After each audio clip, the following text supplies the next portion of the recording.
Il nous faut aller vers l'atteinte de l'objectif de développement durable numéro 2, c'est-à-dire fin zéro.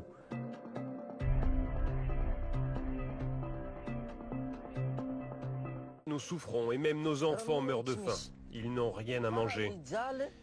Nous sommes en train de rentrer dans une crise alimentaire sans précédent. On ne peut pas nier l'impact des grands événements récents, que sont d'abord la crise du coronavirus et ensuite la guerre en Ukraine sur la sécurité alimentaire.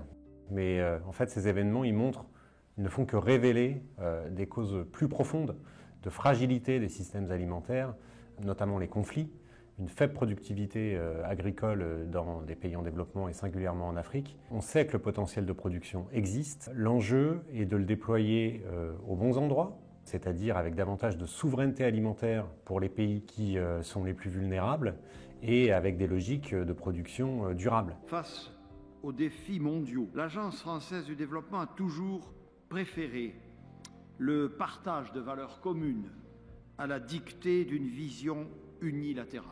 L'AFD est tout à fait dans son rôle à soutenir l'investissement public et privé pour une production durable pour demain et après-demain. L'enjeu est de travailler aussi sur l'accès et la nutrition.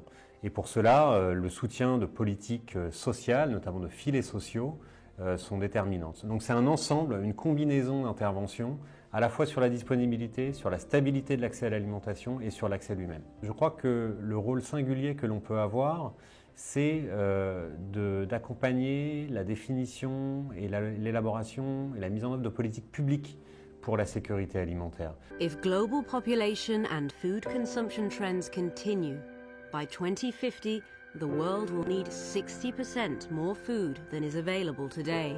Des techniques d'intensification agroécologique existent. Il ne s'agit pas de bannir l'usage d'engrais de synthèse, par exemple, mais d'en optimiser l'usage et peut-être d'en réduire l'usage là où il y a excès de cet usage. On peut recourir à d'autres techniques, par exemple l'utilisation de la fumure organique issue de l'élevage pour fertiliser les sols, pour augmenter les rendements sans pour autant recourir toujours plus aux engrais de synthèse. Et c'est une nécessité. Il y a également l'impact de l'agriculture sur les changements climatiques qu'il convient de réduire.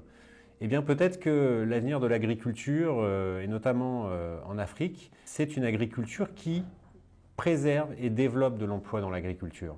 L'enjeu, c'est de rémunérer à sa juste valeur ce travail additionnel. Prenons les mesures à la fois d'investissement dans la production agricole dans les pays vulnérables et prenons les mesures également pour réduire la vulnérabilité des populations les plus pauvres. Et c'est bien elles, par manque d'accès à l'alimentation, par manque de revenus, par manque de protection sociale, qui sont les plus exposées.